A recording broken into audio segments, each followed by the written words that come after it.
بسم اللہ الرحمن الرحیم۔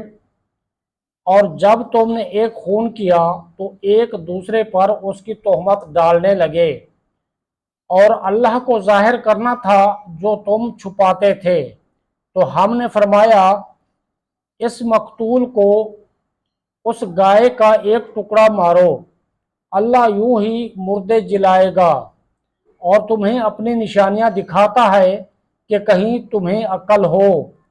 پھر اس کے بعد تمہارے دل سخت ہو گئے تو وہ پتھروں کی مثل ہیں، بلکہ ان سے بھی زیادہ کرے، اور پتھروں میں تو کچھ وہ ہیں جن سے ندیاں بہہ نکلتی ہیں، اور کچھ وہ ہیں جو پھٹ جاتے ہیں تو ان سے پانی نکلتا ہے، اور کچھ وہ ہیں جو اللہ کے ڈر سے گر پڑتے ہیں، اور اللہ تمہارے کاموں سے بے خبر نہیں۔ تو اے مسلمانوں، کیا تمہیں یہ طمع ہے کہ یہودی تمہارا یقین لائیں گے؟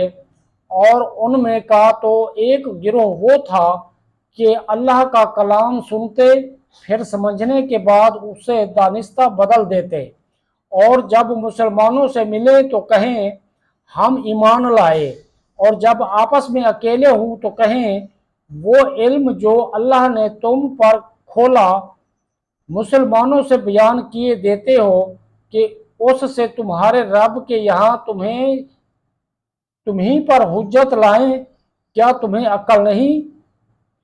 کیا وہ نہیں جانتے کہ اللہ جانتا ہے جو کچھ وہ چھپاتے ہیں اور جو کچھ ظاہر کرتے ہیں؟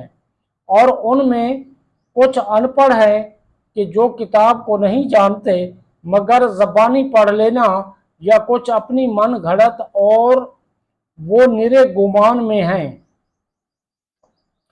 تو خرابی ہے ان کے لیے جو کتاب اپنے ہاتھ سے لکھیں پھر کہہ دیں یہ خدا کے پاس سے ہے، کہ اس کے عوض تھوڑے دام حاصل کریں۔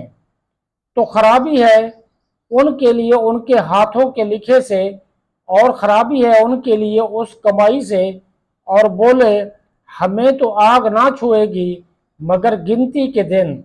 تم فرما دو کیا خدا سے تم نے کوئی عہد لے رکھا ہے؟ جب تو اللہ ہرگز اپنا عہد خلاف نہیں کرے گا۔ یا خدا پر وہ بات کہتے ہو جس کا تمہیں علم نہیں؟ ہاں کیوں نہیں؟ جو گناہ کمائے اور اس کی خطا اسے گھیر لے وہ دوزخ والوں میں ہے، انہیں ہمیشہ اس میں رہنا، اور جو ایمان لائے اور اچھے کام کیے وہ جنت والے ہیں، انہیں ہمیشہ اس میں رہنا۔